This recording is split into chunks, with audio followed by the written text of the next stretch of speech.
It currently consists of 357 members from 66 countries, initiated to build a dynamic and flexible academic forum to bring together top-level educational institutions worldwide. Our panelists for today's session are Professor Ravi Pavaya, Professor of Emeritus Fellow, Industrial Design Center, IIT, Bombay.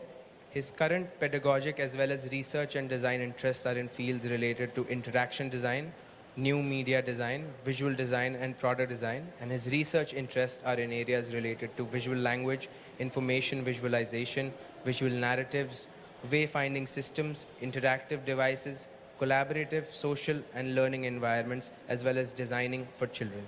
Professor Pavaya has worked on projects with major industry leaders such as Microsoft, Yahoo, Google India, Motorola India, India Oil Corporation, Bharat Petroleum Corporation, Bharat Electrical Limited, and Siemens India, among others.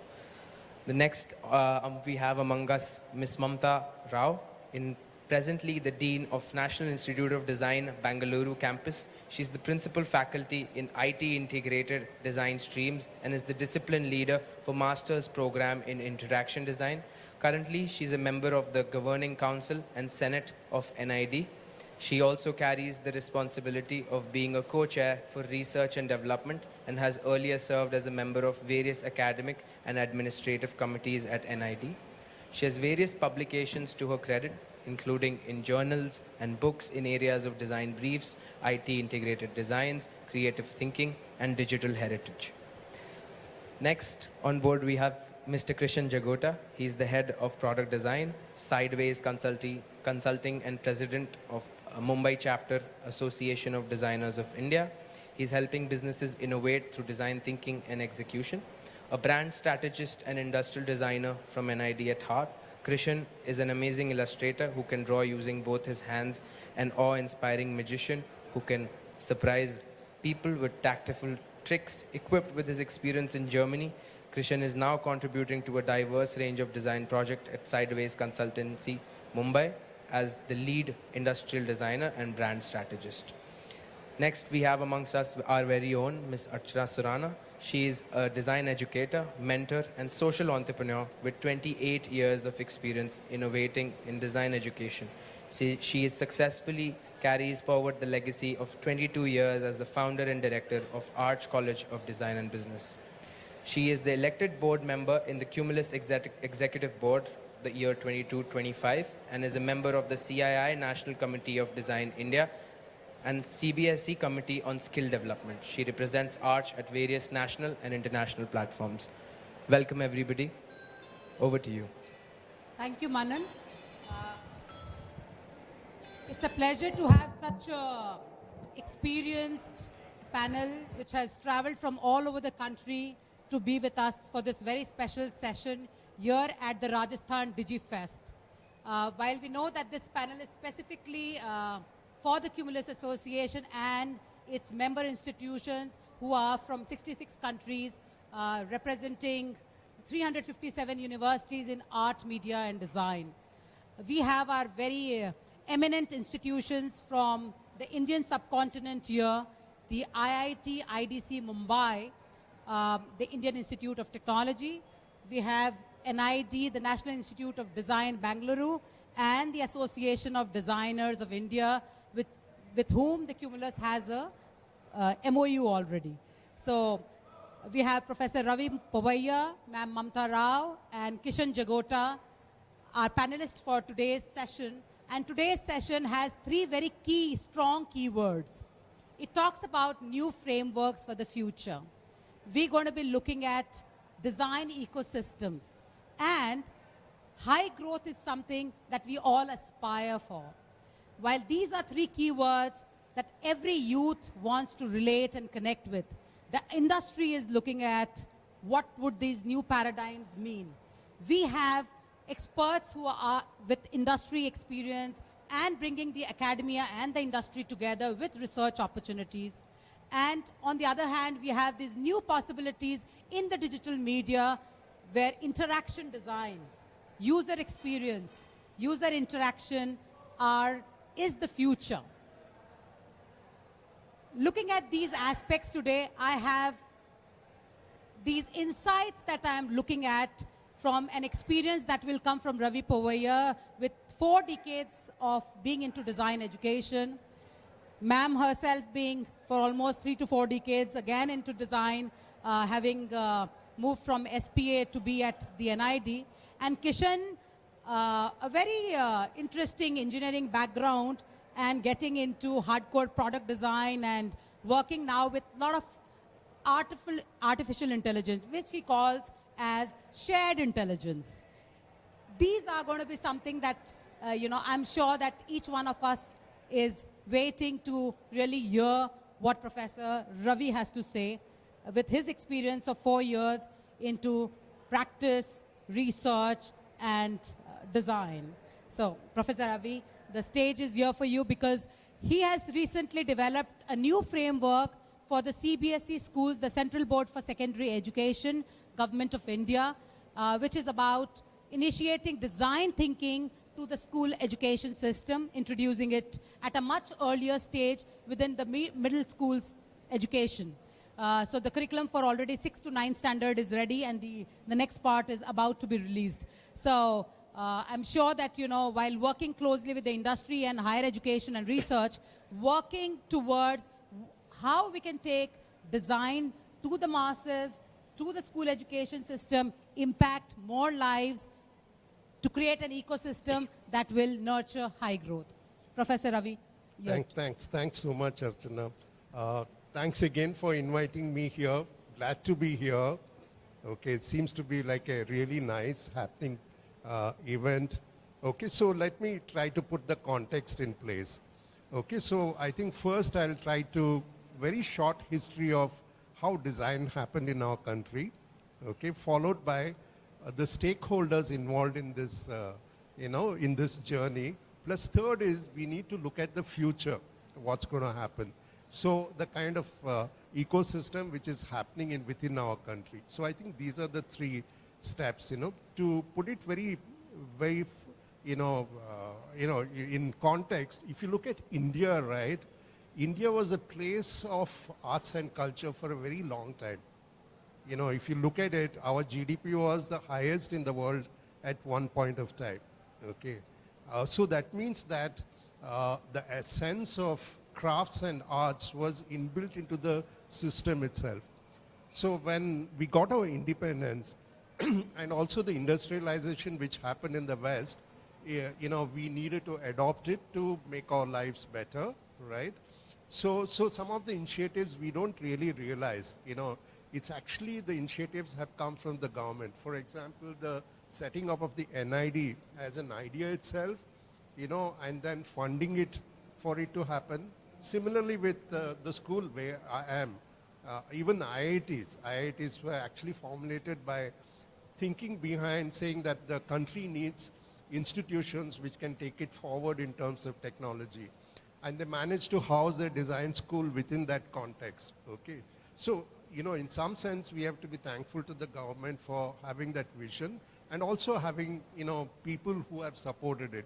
So the 2 institutions came up and they were there for quite some time. But if you look at the ecosystem at that point of time, it was actually the applied art colleges, which was the backbone of the media. Even now, for example, if you look at media and entertainment, the applied art schools have played a very major role.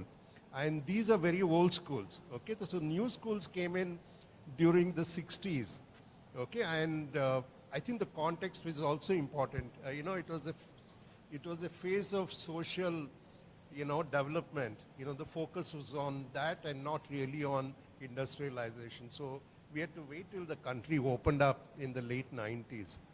When it opened up, it kind of paved a way for design to happen because that's when the industry needed innovation, if you look at it.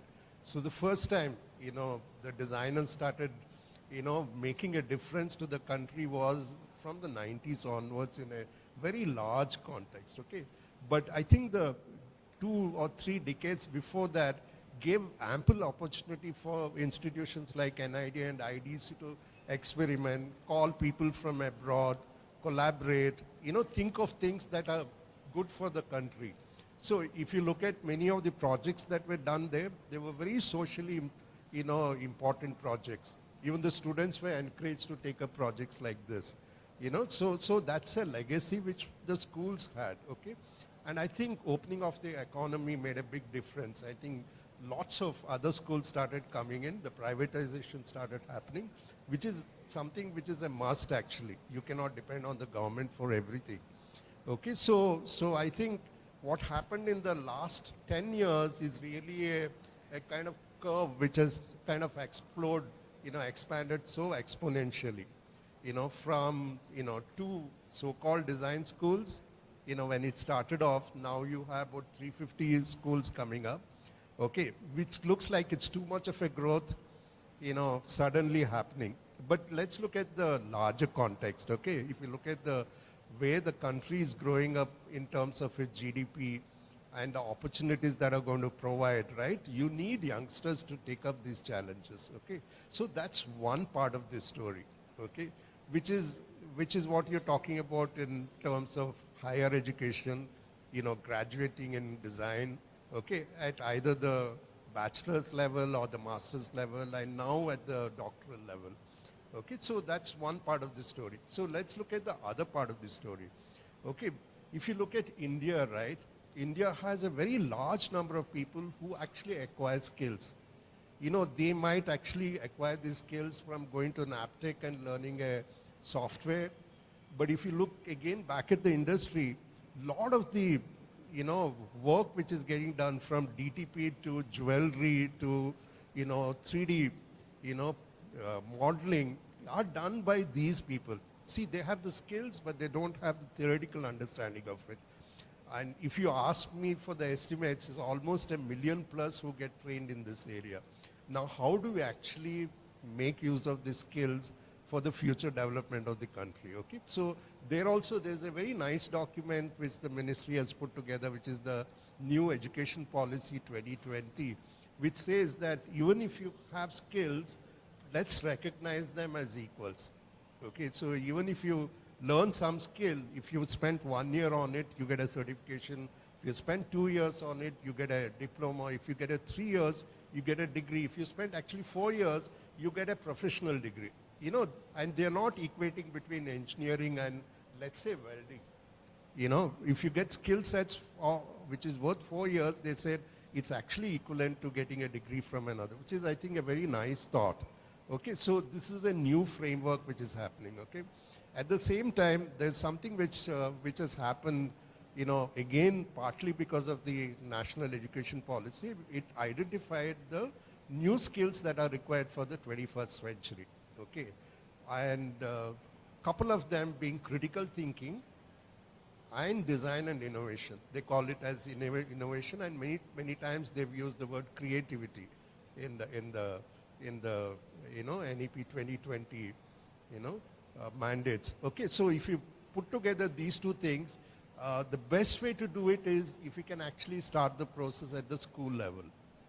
Okay, so a year back, the ministry formed a committee to bring in design thinking and innovation at the school level. Okay, so it's not just a small subject. It's 650 hours that you spend in physics, chemistry, or maths, the same thing you spend in design, across from 6th standard to 12th standard. So if this program really takes off, you can imagine the creative mindsets it's going to create. Okay, even if you don't perceive design as a career later on, the structure of how you actually try to solve a problem and look for innovation can actually go in a very long way. Okay, which is, I think, is something that we actually country has to look forward to. Okay, and I think these are all frameworks which are happening, which will add up, one after another and make a big difference to the country. And I think we also have to thank the present movements for it. It's a very, very good combination of movements. Okay, one is that the country is growing, so it needs more professionals in this area. Okay, at the same time, the schools and the pedagogy has to actually match to that need. With that short, Thank you, Professor Ravi. I think that's a very that's a very interesting beginning. And you touched upon creativity. You touched upon a developed India. While the Prime Minister has been emphasizing on about the Atmanirbhar Bharat, and it talks about a developed India, which is driven by innovation and technology. If that's what the mandate is, and this government has also tried to put forward a foot to say that it needs to be digital Rajasthan, or digitization is very key at every level. Ma'am, while we're looking at creativity, you've been nurturing students for all this while, NID being a premier institution in the country for almost like 6-7 decades now. The kind of contribution that the country has in terms of the design thinkers it has nurtured over these years. You have one of your, master's student who's here. He's not a student anymore. But what I mean to say is that with the great legacy this institution has, and nurturing creativity. And here we are talking about schools. Where do you see this new framework? How relevant do you see that, will design thinking be? How will it be able to nurture creativity when Ken Robinson says that, creativity has to be treated like literacy at this point of time. The new future would demand high levels of creativity. Right. Before I get to creativity, I will just talk a little bit on the layers of design, right? What you see as the outermost layer is something that we see with our senses, the visceral part of design. So design operates at the visceral part, which is the aesthetics and how it's composed together. Design also operates at the behavioral part, right? How easy is a product to use, how friendly it is, how durable it is, how affordable is it. So there are a lot of these things. The third layer of design, and these are not my words, I really get inspired by Don Norman, who talks about these 3 layers of design. And the final third layer is reflective level of design. So if you look at Maruti, a lot of Indians, if you ask them, which car would you like to buy? Many of them say Maruti, and if you just talk to them a little about why is it that they desire a Maruti when there are many more brands, they talk about something called as service, right? Maruti's service is much better. So after buying your car, post-buying process, Maruti has invested a lot of time and design thinking in that area as well. So essentially what I'm trying to say, when you're thinking of creativity, there are these various layers that you can think of. You can think of, a compositional creativity, which is related to aesthetics. You can think of how does something function, and is that function understood by your user, whoever is your target audience. You're talking about the second layer. Reflective is something I take a step back, is it, so when I wear my watch, I'm wearing my father's watch. I wear it because of my reflective, that essence that it belongs to my father. So that reflective thought is also a part of design. So a longer durable products, if whatever you make, right, based on your creative thinking, I think they will run a longer timeline. Then coming back to creative thinking, right? Essentially, creative thinking doesn't happen in vacuum. So what is the inspiration for creative thinking? So if you were to design or put together an ATM, I would suggest please go and observe a lot of people using those ATMs. That's where you might get some inspiration. So I think designers take a lot of inspiration from the context around them, right? And that context helps them frame a problem, what Sir was telling. How do you frame this problem very innovatively? For example, let's say somebody asked me to put together a design for a bank and at an enquiry counter. I could simply take the problem the way it is, or I could study the bank, and then I might realize it's not about putting a software together. It's about, just putting one person to take care of the queries and the back office work, right? So the context, the kind of context that you will study and observe and how you will frame a problem, I think that also is a part of creative thinking.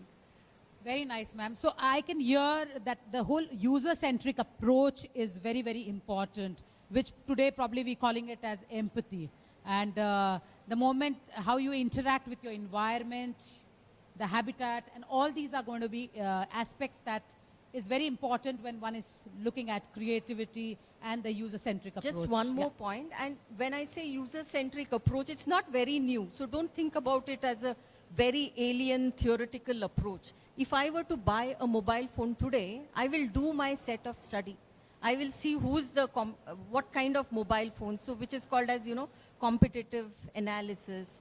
I will go and talk to my friends, which is all about interviewing or surveying. So we do that in our day-to-day life. So do not think of it as a theoretical perspective, but something that we do naturally in our life. We bring that in our professional work as well. So, ma'am, just a little insight if you could just give here. One is a structured way of learning, and the other could be a very organic way of learning, right? Both have creativity built into it. You being an educator for this long, how have you tried to factor that aspect of taught creativity versus a very organic creativity? Right, so if you look at learners, right, there are some learners who are very comfortable with structured approach, right? There are some learners who do not like structured approach, so they go well with organic. So in education, if you can, look at the learner and provide that freedom accordingly. The other advantage of structured approach is your learning curve is shorter. When there is an organic approach, I'm going to do a lot of iterations and I will realize something works much later. So it's possible the time frame that I'm using is slightly longer. So research helps us bring in some perspectives on what makes learning enriching. It can provide us certain thumb rules, and that structured approach helps a lot of students to go up the hill slightly more quicker. If we were to allow all students to be organic, many of them will not know where to go or what to do. So from that perspective, I think a good balance between structured and organic approach is something that we need to look forward to. Great. You know why? Because I was talking to Kishan and he talks about the aha factor and the free play in education and for any learner to actually nurture his creativity. So tell me, Kishan, what you've been doing, because the workshop today itself was such an aha moment when we really saw that how AI could be a whole new opening to a new beautiful future for all of us. Yeah, so thank you so much firstly for having me on a panel with such experienced and visionary people of our country. And thank you for taking us globally to the Cumulus board. You are a super energetic evangelist of design in Jaipur, and I'm happy to be here again. Talking about interdisciplinariness, like we were discussing, and also this idea of balance, I think that's also very rooted in humans. Everything that we do is interdisciplinary. Somebody's taking care of electricity and water supply here, which I don't have to be bothered about, but I'm dependent on them. And so are they dependent on us for this event to be a big success, for example. Secondly, I think it goes back to how Yuval Harari calls it in his book, Sapiens, that we are the only species that controls fire. And as a result, we can chill. We can sit down and just talk. You call this chat a fireside chat. Now the wolf and the tiger is scared of us in the night because we can show them fire. And as a result, agriculture is born. As a result, we can grow a potato and a tomato basis where we want it to grow. As a result, we decide professions. We say, okay, you are an engineer, you are a designer, you are a mathematician, and so on and so forth. So this structured approach actually ensures safety in our society. So the idea of a structure in education is actually ensuring the next generations will be foolproof in their survival, in their everyday approach, in their living, right? At the same time, the profession that we guys are in, we actually are people who asked questions and broke away from the box that the world was putting us in. We actually are people who said, oh, we don't want to be the usual. And we came out. So we are constantly seeking this change. So as a young designer coming in and wanting to become even, guided somewhere, the same structure could have a loophole of turning them into yet another template. So you come out of the usual disciplines of engineering and management and the disciplines we are more used to hearing in our country to this creative world. And unfortunately, I see it in design institutes as I go back to my alma mater also, that there are these pamphlets that students bring. I am a UI UX designer, I'm a product designer, I'm a graphic designer, I do everything. It's like almost parking yourself next to this array of 5 hotels and everybody trying to sell themselves to you. So in pursuit of me finding my truer self, I took this discipline. The trap of the structure could be that I become yet another template. And that is where I believe in what Jagota Mitra had said when he talked about hole in the wall concept, where he said, if you put a hole in the wall and put a computer there, you wait for homeless children to walk around and 3 months later they're talking right click, left click, zoom in, zoom out. And the technology becomes a tool for learning to happen. So I think the role of the structure is only to nudge. The goal of the structure is to actually ensure that free play happens. And that as many stimuli as are institutionalized in our everyday environment today. You pick up your phone, you have social media. Constantly you are being offered something. That are we as design institutes partnering with technology and being made available to the youth in a language that they're constantly witnessing? Because that is a bigger structure that we are a part of. So everything out there that is a stimuli for young people should only be a nudge to empower them to play more, in my opinion. And you're bang on. Of course, there's no doubts in what you're saying about starting at a very young age. Because if a young boy installs Facebook at the age of 18, why shouldn't design thinking come at the same age? If a young boy or a girl is on Snapchat at the age of 13, why shouldn't, I mean, forget about engineering. It's still, but creativity is at our play. We pick up crayons, we break crayons, we draw a tree how we want at that young an age. Then why was it even surprising to not have design curriculum as a part of education at a young age? At the global level, if you look at growth, the indicators are very different for different nations. When you look at India as a nation, and from a global perspective, we have a great, startup ecosystem which is completely thriving on new technologies. How do you see, Professor Ravi, that the new future, which is like, say, 2030, because we also have a roadmap for our, 100 years of our, thing which the government has given as 5 fronts. If being independent of a mindset which is very Western in approach, and that is a limiting factor for us in terms of exploring our creativity and being innovative, how do we address this? Because it is still in our understanding that design is a very Western concept. It was evolved by the Germans or after the Industrial Revolution. Whereas when we look at design from a more holistic and a more deeper research and understanding, India as a nation is a very fertile land when we look at design systems, design processes, design ecosystems. In fact, there are varied ecosystems that exist within this ecosystem. Whereas in the Western world, there might be different, orders that each nation has. But as a country, we bring in a great amount of interdisciplinary and multidisciplinary understanding. What do you see as possibilities for the youth of this nation? On a global level, they can make an impact and create that kind of the real voice of design that would be what the Japanese today call it Society 5.0. And on the other hand, we have the metaverse, which is talking about a whole new decentralized economy and a world which will be all without boundaries. I think it's a beautiful time that we all are into, where my generation, this generation, and the generation which is now up to there are going to be stepping all together and seeing a whole new revolution happening. Yeah, totally agree with you. You know, the next generation has to be the one which is creative, which has this inquiring mind. And that's, I think, a very, very important point of it. Okay, so I think there are many little bits of ecosystem which is getting developed. Okay, first is, be innovative. Okay, so that's a term which is being used everywhere. So you want to create that innovative ecosystem, in the universities, in the schools, okay, at other places. So that's one way of looking at it.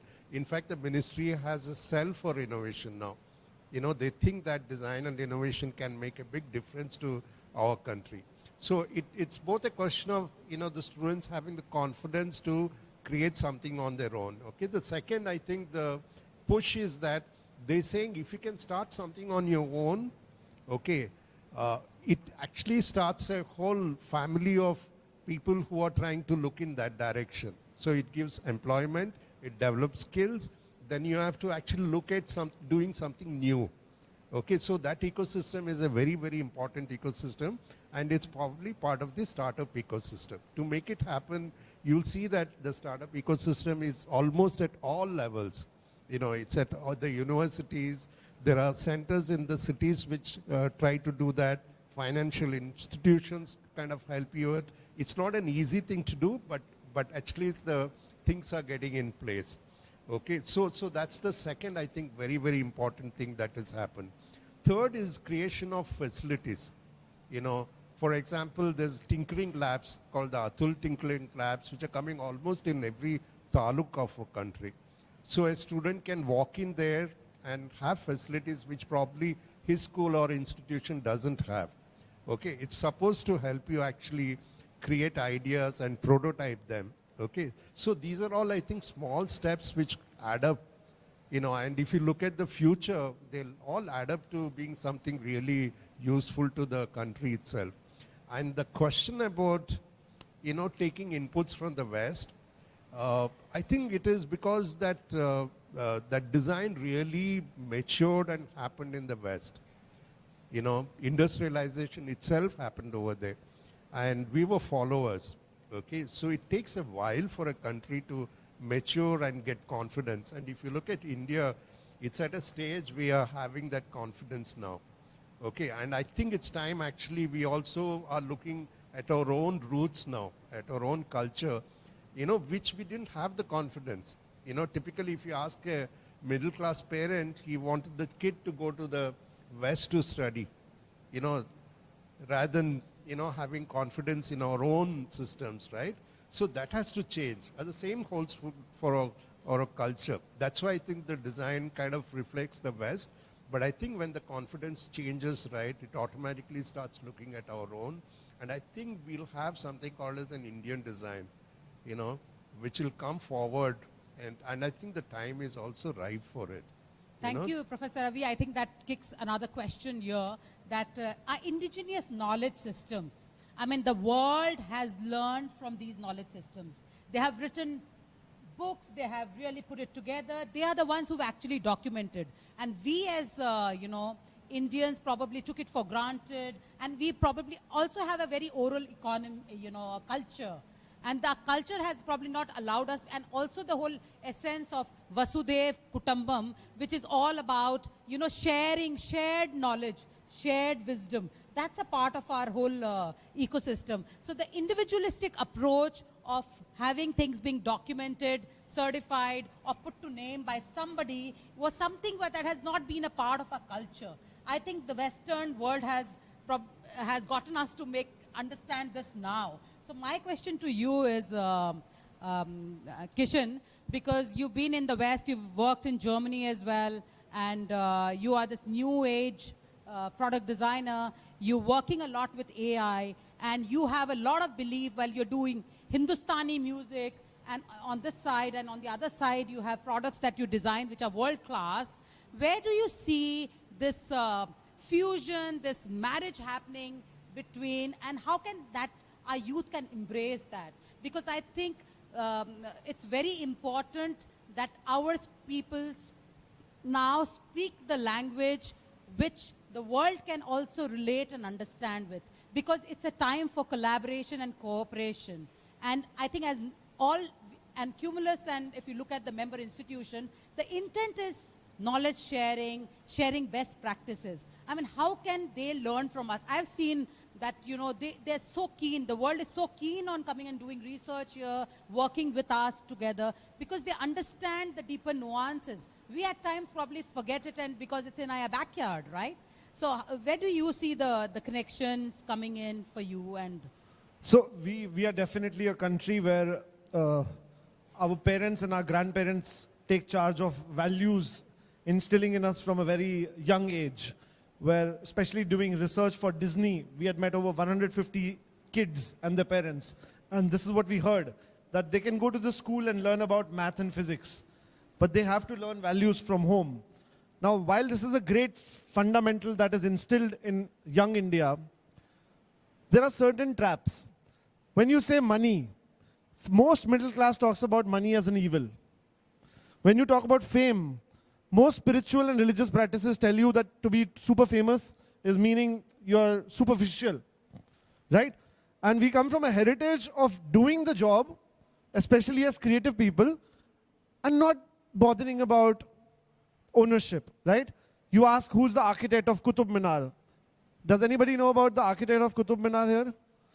But everybody knows who's the king who got it made. But if you ask about, like you said, an architect who made Chandigarh, you'll say Le Corbusier. So when it is about people from the West, yes, they take pride, and why not? If you've come up with something that is so beautiful that the world must celebrate, the art and the artist should be held together. The artist needs recognition, and that is changing. We come from a place where we never identified as individuals. We believed in a joint family, we believed in a tribe, we believed in togetherness. That is why you still have artisans of Rajasthan doing things together as a community. And you preserve that heritage, no one artisan is called out. However, at the same time I see, in other fields, like advertising, like music, like Bollywood, we have individual stars. And my personal thought is, it is because we deal on that side with retail economy. The aspect of business that talks directly to the consumer requires a hero. The aspect of business that is back-end maybe does not require a face. Now that the world is so gradually joining hands and there are content creators, we have NAS Academy, we have so many other people, the faces of individuals have become important. And so here is an opportunity actually for young India to bridge the gap of ownership in design and cultivate that as a habit of celebrating yourself out there, not just nationally, internationally, with the platforms like these that we have. And I think we are on our way to do that. right. So ma'am, as you've been teaching interaction design, user interface, the new world is about the metaverse. It's going to be like one leg here and the other leg in the metaverse. And we're very soon, maybe another 2 to 3 years, we're going to see 2 parallel universes that we're going to be operating into. Where do you see an opportunity in terms of collaboration and cooperation, and how easily we can get our youth to adjust to both these 2 universes, the verses, rather. Right. I'm going to begin with, am I heard? Yeah. I'm going to begin with what Professor Puaya said. We have this infrastructure and facility that government has invested in, and we do have places which is makers spaces, right? The other thing that we have very strong right now, and we always had, is context, right? The kind of diversity in India and the kind of varied problems or contextual things that you see in India, you don't see anywhere in the world. We are a very diverse society, which means we have a fertile ground to see what is it that we can do in various domains. It could be domains of agriculture. There's hardly any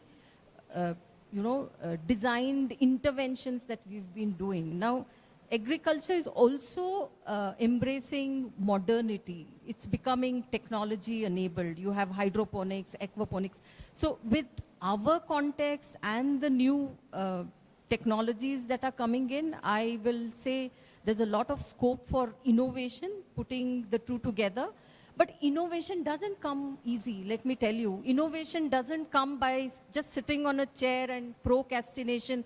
I'll do this, I will do that. I think we have to go to these maker spaces, have a network of friends who inspire, begin to collaborate with them. So it could be an engineer, it could be a designer, architect, whoever. I think these multidisciplinary, so change this place where you hang out. So I think these maker spaces should become your space where you will hang out, you will nurture your thought process, you will interact, you will do a lot of peer learning. So I see infrastructure being laid by the government, a lot of efforts put in by the government. We need to take that step and, you know, be able to converse with a larger society and do a bit of learning and doing together. We've really touched very interesting aspects today, and I see that there are a couple of questions which we have from the audience, and we'll keep it confined to very specific questions. Yeah, Jagruti. Yeah.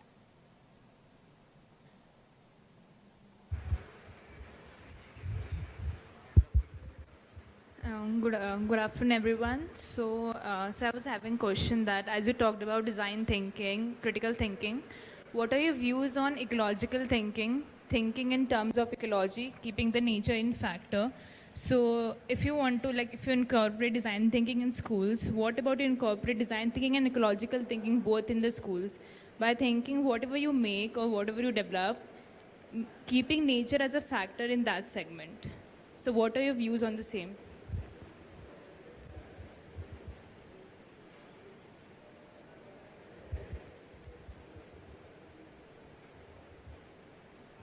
So just to make it clear, design thinking is not chaotic, right? It is actually structured thinking. You know, it's a process, okay? So which has some steps that you can follow, and that typically helps you in solving a problem.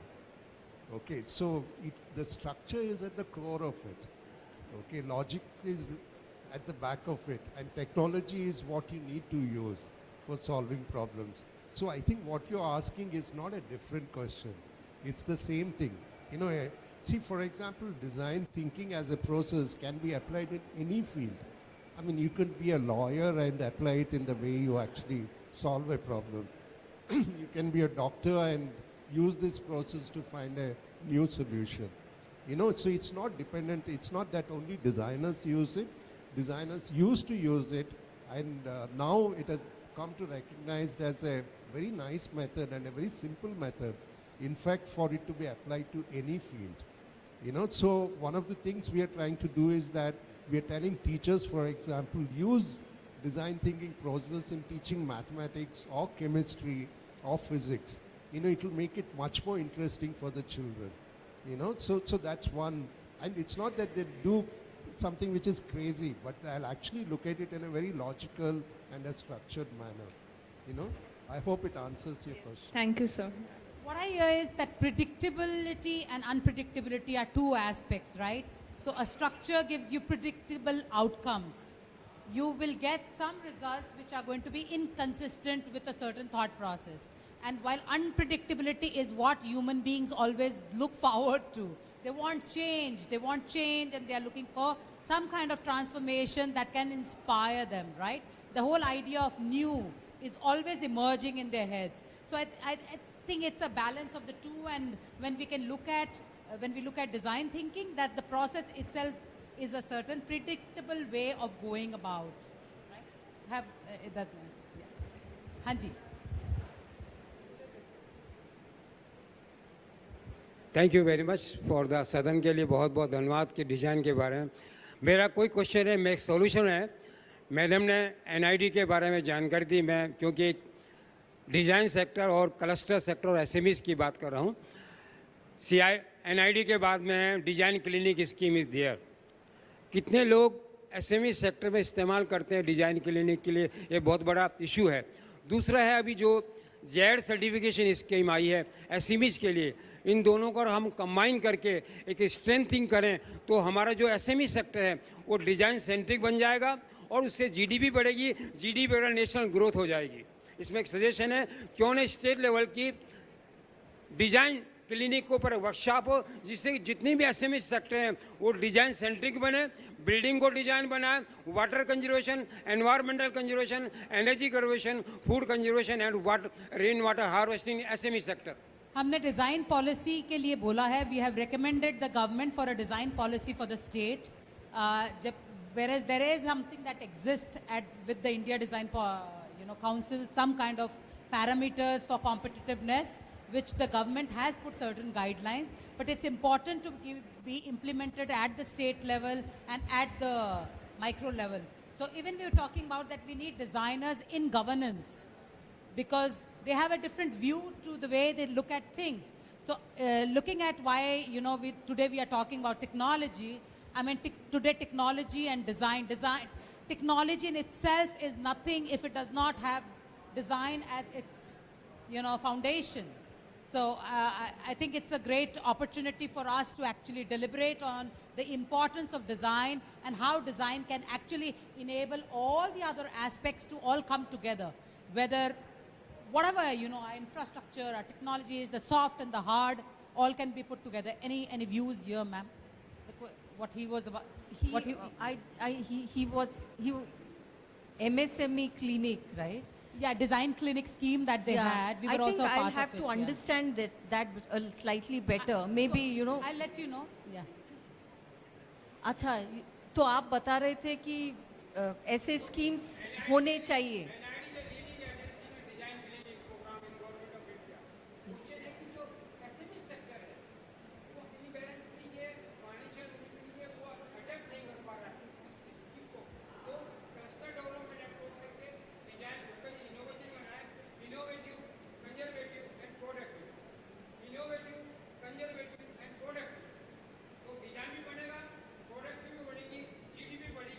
What is he trying to say? So he's just Acha. giving his view that, Right. he's a well experienced person within the government and other sectors. So he's giving his view how we can actually bring competitiveness through design within the SME and the Okay, so MSME clinic जो आप बात कर रहे हैं, उससे कोई फर्क पड़ा था SMEs में? we were a part of it as well. Yeah. So there's little that it could create as an impact. Yeah. नहीं,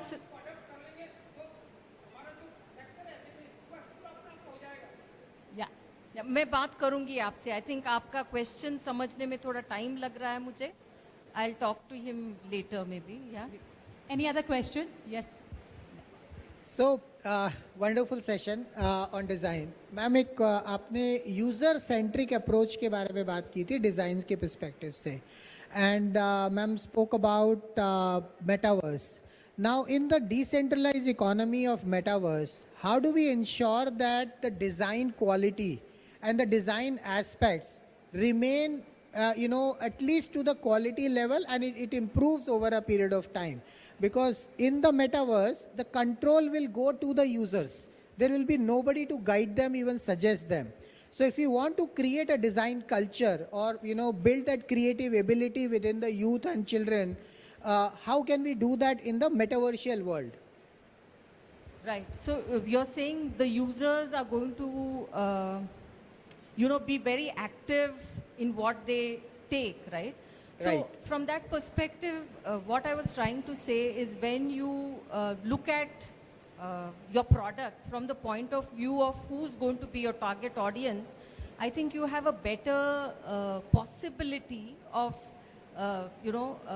fulfilling the requirements of that user. And I'm hoping the connection to the user is going to be better because you know the kind of requirements this user is expecting, and hence that connection is much, much better. Okay. I would like to just add one thing. So, do you use Instagram? Yes. How many of you use Instagram?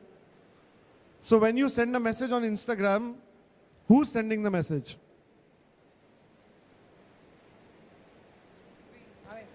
So just think about it. Are you sending a message on Instagram in a way you would have wanted to send the message? Or are you limited by how Instagram wants you to send the message? Limited by the Instagram. So essentially, what we think as the medium is often not the medium. In fact, the consumers are potential mediums. What I'm trying to say is, I could only write a letter and send it. There was a point in that. But today in the app space, Instagram can have 5 different ways I converse with you. And yet it only gives me one. I'm really limited in my experience of how I use an app. So actually, I am the message Instagram sends. So my profile, and I'm coming to your point of the metaverse. Now what happens in the metaverse? Why I'm talking about Instagram first is for a lot of people who are not aware of the metaverse today or how it is going to be in the future. It's going to be a place where, like you said, ownership. I'm going to own a certain digital space. I'm going to craft it in my own way. I'm going to start deciding how this aspect of that user experience fulfills itself with others. In my belief, it is more empowering. So it is more true to the design, like she's saying, versus current technologies. Current technologies limit you in your expression. Metaverse is only going to empower more people to express in a way they deem fit. I understand. My question is not that. My question is that in the decentralized economy, how that creative mindset or the design culture or thought process can be incorporated without we being present there. I'm trying to little bit understand on that, because these are all designers, right? They may have some creative abilities, but they are not interacting with us in this environment. The small answer is we don't have to do it. We don't have to be in this pressure. Possibly. Hear me out. I've been to a house, a Gujarati house, during my research for Fevicol, where I saw 7 different designs of tiles in the same room. Because the grandmother loved that design, the father loved that design, the mother loved that design, and the son loved that design, and the guest loved that design. And under it, there was some Vastu pyramids that nobody also sees. Now, who am I to decide what is good design for them? The idea of decentralized is that everybody decides how their house looks like. Correct? If that's from a visual point of view. If you're talking about at general in large to set up rules of aesthetics, I think we can only nudge and people evolve eventually. What I think that my style of design is the best right now, maybe sir is far more evolved than I am, and eventually he'll want to push me harder. So I think it's the onus on the individual. And as the metaverse itself will evolve, you will see people like you will come up with startups, and people will come to you to get design consultancy in the metaverse, and that will be your business model. So there will be many ecosystems that will come within to serve these services. Sorry. Just wanted to give an example. You know, Rangoli is a classic example from our culture. You know, it's got a structure, but that structure can be used in different ways in different parts of the country using different materials. And if you, if you realize all are sustainable materials, so that's a very nice, amount of freedom that you get and a choice that you get, but within a structure. You can look at it like that, Nice. Thank you. Thank you so much. I think it's a wonderful explanation.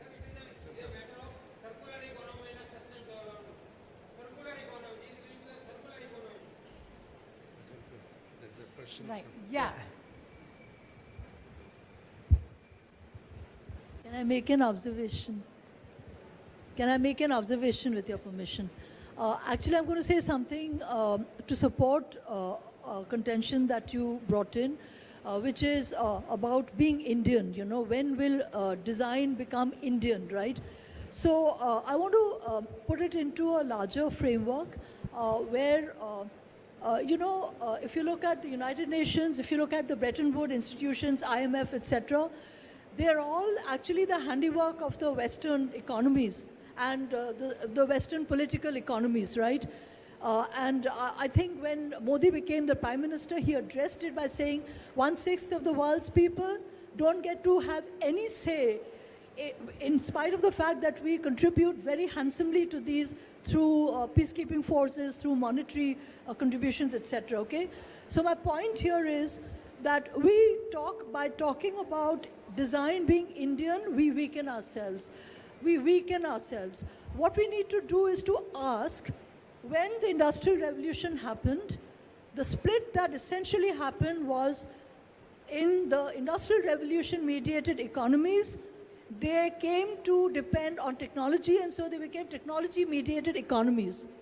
And what did we do? We remained culturally mediated economies. If you look at the world, the globe, the technologically mediated economies are the Western economies. But if you look at the rest of the geographies, they're culturally mediated. And we should not be talking about Indian because, you know, when you build something in India, if you think in terms of Africa, South America, all of those demographics, our products are right on with them. That is why our generic pharmaceuticals have been such a hit in Africa, right? And we are hailed for that. So why not say that design that comes out of any of these geographies are one? And then we take on the world where we say, you know nothing about how to deliver messages to this part of the world. And I'm not trying to create a rift. I'm simply addressing the fact that for too long, we've been told what to do. And in one of the 5 months, the Prime Minister said, stop wondering about certifications from the West, okay? So just one example I would like to make here. You know, you work in a company called Sideways, and that obviously comes from the art of looking sideways by Alan Fletcher, right? The British designer. In his book, Art of Looking Sideways, and I just want to tell everybody, whoever doesn't know about the book, that if someone says, I want to give you a good birthday gift, grab that book. It's a thick book, it's a little expensive, but say, I want that book for a gift, okay? In that book, Alan Fletcher, he says that human beings, when they are born, unlike calves, unlike elephants, take longer, far longer gestation period to survive. 9 months in the womb, come out at least 2 years for the kid to even have a chance of living. How do you do that alone? You do that through society. You know, like Hillary Clinton wrote this book, It Takes a Village. So we learn those lessons very early, okay? And these part of the geographies that I'm talking about still adhere to that. It's that society that sits together and decides or mediates what we're going to be doing. We feel irritated by that, but that's called social design. If you Google social design, the only information you'll get is social design is 10 years old, these are the definitions, etc. That is because Google is ruled by the West. And so the social design definitions come from there. 10 years, we're talking about 100,000 years of social design that is integrated into our DNA. We don't talk about that. So when we design, we are looking at IDEOs, shadowing, and all that. Why? Because our design thinking, our thought process is different. And our thought process has social design integrated into it from coming down across the millennia. Even if you don't want it, it's going to be inside you. That's why till we become grandparents, we keep on showing, you know, keep on buying things. Where we will die an unhappy person if you haven't done things till the end. That's not true in the West. 18 years, you're out. Empty nest for a few months, I'm good. I'm going to use my money for myself. Can you imagine that in India? Can you imagine in India where we talk about sustainability, we want definitions from elsewhere? Why? You are in your house, your grandmother gets irritated when the tap goes tip, tip, tip, tip, tip. And she says, ye to Alakshmi hai. And you've understood. And she will make you go there and shut it. Because she knows every drop counts for. And what is the definition of that? Do we need definitions from elsewhere? We have sacred forests. We worship the tree every year. In cities, Charles Correa said, even today, the urban, educated, fashionable have sacred spaces. They go around the water. You know, the water puja, we have snake, Manasa puja, we do all that, right? So, Indian is not just Indian. Indian is this whole axis of folks. And we would make a mistake if we kept saying Indian, Indian, Indian. No, we are actually one world there. And if you talk to those in Africa, typographers, others, you'll see that we think alike. Because after all, that's the cradle of humanity from which we came, and we retain most of those thoughts. So we do not have to look at definitions that are extraneous. Look for your own definitions. Ask your mom. Ask your grandmother. They'll tell you what it is. And I teach at IIT Bombay, IIT Jodhpur, IIT BHU, and when I say these things, I get feedback later. You know, they come back to me and they say, ma'am, I thought about it, and something happens. So I'm just saying that it is not about being parochial. I'm just saying that we have things that we don't talk about, right? We are constantly looking for proverbs from elsewhere. The proverbs are inside us. Start using them, guys. Start using them. It's inside you. You have to tell them what it is. For a change, you tell them, okay? Thank you. Thank you so much. So we get like these new terms: social design, universal design, emotional design, experience design. So there's so many realms where design can be applied. So I think it's a great opportunity for young people to actually explore and have it evolve as design has evolved globally. I think in nationalities also, regions also, it's evolving in its own way. And it's not important to put it in a definition of what somebody said. People are constantly looking at design from a very new perspective now. So I think today's conversation was all about bringing a very different perspective for our world audience, which are going to be from the more than 66 countries, who are already our member institutions at the Cumulus. So I'm really glad to be on the executive board and having the member institutions represent here today on this panel. So thank you so much for your contributions. You've come from Mumbai, you come from Bangalore, and I think it's a great opportunity that, the state has put up a very important fest. There are a lot of young people who have actually going to be here, who have come all over from the state, from the different engineering, medical, and different kind of institutions and different streams and disciplines of education. And for them to understand design and technology from a more holistic perspective, it's very key because as the DMI report says that, they did a research on the Fortune companies. And they said that the companies which were design-centric were the ones which did better businesses than the other ones. So I think design has a very key role to play, and it is all about, being fully expressed. I somewhere feel design is all about full self-expression. The expression could be an individual, the expression could be a community, the expression could be a company, the expression could be a product, the expression could be a moment. So I think that's how design can, each one of us needs to create our own definition of design where we are truly creating the delight, the experience, and bringing, the more holistic understanding into the space where we are nature-bound people, I mean, I'll say I'm using the word bound because nature is what we thrive on, and our nature is what we need to respect. And when we look at design from that holistic perspective, of we being responsible designers, responsible citizens, I think that's where design will constantly evolve. Thank you so much, and we can have the memento here for our guests. Yeah, we'll just have.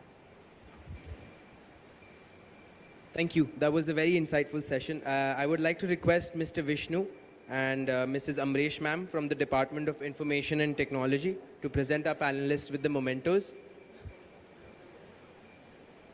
Vishnu ji. Hi. Amresh ma'am. Please.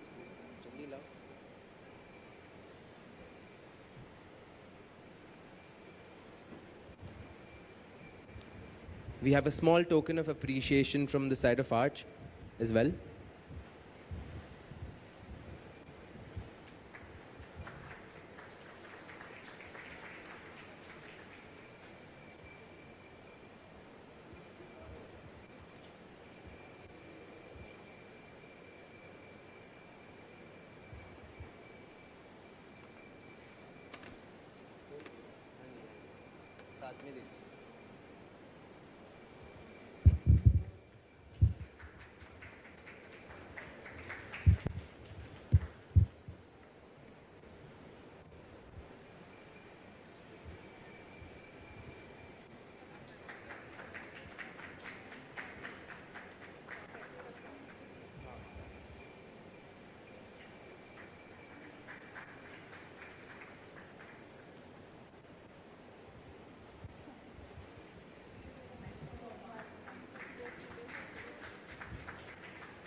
I would like to request ma'am, our founder and director, to felicitate our guests with a few handmade scarves by Arch.